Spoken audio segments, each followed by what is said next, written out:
gente, Bolsonaro será preso. É claro que isso é uma vontade geral aqui das pessoas que passam nesse canal, mas os fatos estão encaminhando para isso. Alexandre de Moraes, na última semana, no final de semana, a gente teve uma decisão do ministro mais assediado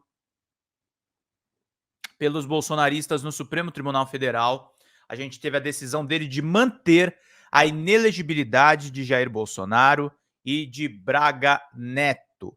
Essa decisão muito clara, cai por terra uma questão, gente. Se, por um lado, pode ser que estejam aliviando para o lado do Sérgio Moro, talvez porque não haja realmente argumentos jurídicos para caçá-lo em cima da questão dos gastos da campanha eleitoral, se estão arregando para o Sérgio Moro, e estão arregando sim, isso é uma coisa que foi normalizada. Você vê também através do jantar que pessoas como Luciano Huck e Campos Neto fizeram com Tarcísio de Freitas, você vê que, por um lado, Bolsonaro já está entregue aos leões, a prisão pode acontecer nos próximos meses. Foi capa, inclusive, da Carta Capital nessa semana. Uma reportagem muito interessante. E também tivemos a cobertura da própria Bela Megali no jornal o Globo. Bolsonaro, gente, já tem data para os processos começarem a se enroscar.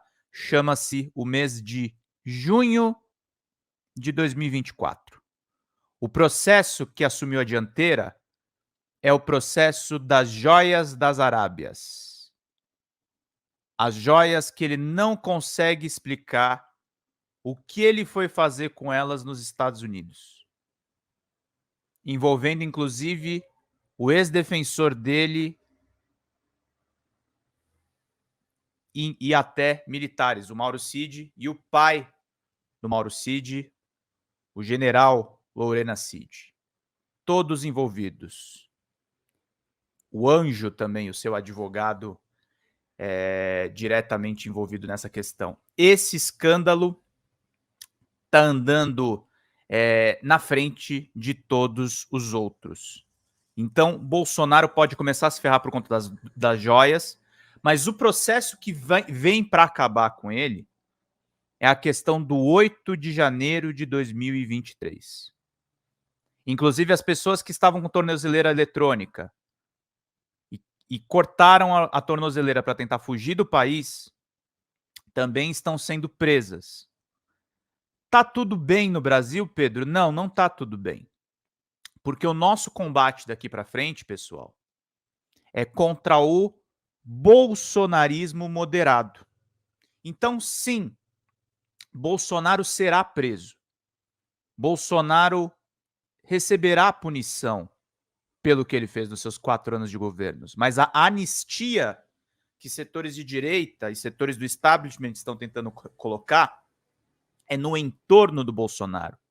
Estão permitindo que Bolsonaro faça um sucessor. E o nosso combate tem que ser aí. O nosso combate tem que ser colocado aí. Porque não é direita civilizada Tarcísio de Freitas, gente.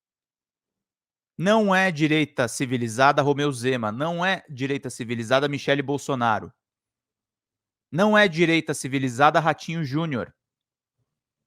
Não são nomes da direita civilizada. Mesmo porque a direita civilizada está dentro do governo Lula. Simone Tebet é civilizada. Geraldo Alckmin é civilizado. Esses nomes que eu acabei de falar, do bolsonarismo moderado, são bolsonaristas de terno e gravata. São sucessores do chefe. São as pessoas que fecharam os olhos. E isso nós, como progressistas e nós, como defensores da ciência, não podemos perdoar. Fecharam os olhos sobre o negacionismo do presidente da República na pandemia da Covid-19. Esse é um episódio que não pode sair do nosso horizonte. Nós podemos até ter discordâncias políticas a respeito de Lula, do PT, do PSOL, de todas as esquerdas, das diferentes esquerdas que nós temos. Mas algo que a gente tem que ter coesão, algo que a gente não pode perdoar, e que infelizmente a CPI da Covid foi insuficiente nisso, é a questão da pandemia e dos 700 mil mortos diretamente pela doença, provavelmente 1 milhão de mortos, se contarem as causas adjuntas nessas mortes que a gente teve. Bolsonaro será preso. Bolsonaro preso amanhã, sim, é uma realidade. Não devemos perder a esperança. Frequentemente eu leio aqui no nosso chat, leio no chat de outros canais que eu participo. Ah, eu perdi as esperanças, eles vão anistiar todo mundo. Não, gente, não percam a esperança. Se tem uma coisa que a atividade jornalística traz, é a compreensão da lógica dos fatos. Os fatos seguem uma lógica. O Brasil é um país muito bizarro, o Brasil é um país muito peculiar, mas os acontecimentos, sobretudo os acontecimentos políticos, e não se enganem, há muita política nessas decisões judiciais, eles seguem uma lógica. Bolsonaro é a figura que será punida pelo que aconteceu nos últimos anos. O problema é que ele não é o único responsável pelo que aconteceu. Ele não é o único alvo que nós temos que ter como defensores da ciência e como progressistas. Bolsonaro foi gestado, inclusive, pela Operação Lava Jato, por esse pensamento anticorrupção mágico que nós temos no Brasil, que foi fomentado por Sérgio Moro e seus procuradores de estimação, nas palavras do Cacai, em recente fala no Congresso. O combate à extrema-direita não acabou. Nós temos que manter a nossa moral alta. As perspectivas são interessantes, mas nós temos que brigar para que Lula seja reeleito em 2026, para que a gente faça prefeitos nas eleições desse ano. Então, aqui na Folha Democrata eu tenho um compromisso de falar sem cessar a respeito de Guilherme Boulos. Temos que eleger prefeitos, temos que conversar com pré-candidatos a prefeitos, Maria do Rosário em Porto Alegre, temos que colocar os nossos no poder. E, ao mesmo tempo, nós temos que combater uma direita que se passa por racional, mas não é racional. O universo das fake news, ontem eu recebi um áudio muito revelador do meu querido amigo Viaro, dele narrando algumas informações que a gente está recebendo do Rio Grande do Sul. E é uma coisa, é bizarro isso, a gente vai continuar criticando o Sebastião Melo e o Eduardo Leite, mas nesse caso eles são vítimas.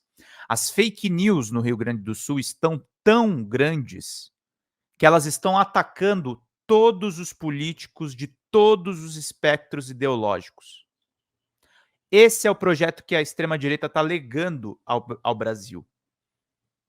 Um Estado disforme, uma sociedade disforme, e que esse é o coração do combate que a gente vai ter que fazer nos próximos anos e meses. Sim, queremos Bolsonaro na cadeia, mas Bolsonaro na cadeia não basta.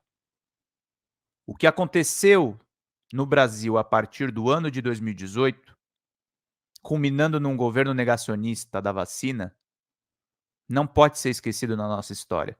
Nós tivemos na cadeira de presidente o pior presidente possível no pior momento possível do Brasil. Isso não pode ser esquecido. A frente ampla que o Lula construiu para derrotar esse verme desprezível, ela tem que se manter coesa. A gente tem que manter a nossa moral alta e a gente precisa manter os nossos aliados também conosco. Eu entendo as indagações da esquerda radical, eu entendo os críticos à esquerda do governo Lula, mas defender esse governo é fundamental para que a gente não caia definitivamente num governo fascista. Já tivemos um governo fascista no meio de uma pandemia. 2 vezes não dá. 2 vezes não pode. Não podemos apoiar a alternativa que Luciano Huck está tentando se aliar agora, junto com Campos Neto. Esse é meu editorial de hoje, gente. Muito obrigado aí pela presença de vocês. Bolsonaro na cadeia, é sobre isso. Temos que manter aqui a nossa moral alta. Edson Bart mandou pra gente. Bom dia a todos, bom dia, Zambarda. Não adianta achar que alguns políticos punidos ou presos é o bastante. A população tem que aprender a votar. Tem que aprender a votar e a gente tem que combater eles também. Isso que eu falo da questão da moral alta. A gente tem que dar subsídios para que os nossos candidatos de esquerda efetivamente ganhem as eleições. E exatamente. Fala pessoal da Folha Democrata, meu nome é Pedro Zambarda, sou jornalista, editor aqui do site e do nosso canal do YouTube. Nós estamos passando por uma mudança dentro do nosso canal do YouTube e a gente precisa muito que vocês contribuam no folhademocrata@gmail.com, que é o nosso Pix, porque nós estamos desmonetizados e as lives continuam precisando da contribuição do público para a gente poder manter os trabalhos meus, dos sócios e dos nossos editores de vídeo. Nós temos uma pequena e aguerrida equipe de guerrilha. Qualquer contribuição, em qualquer horário vocês podem contribuir. Nas lives a gente vai continuar pedindo a contribuição de todos vocês, mas a gente faz um apelo especial em vídeo para que vocês se sensibilizem com o nosso trabalho, com as reportagens e com as lives que a gente grava. Tudo em nome de vocês terem uma boa informação, gente. Até mais. Tchau, tchau.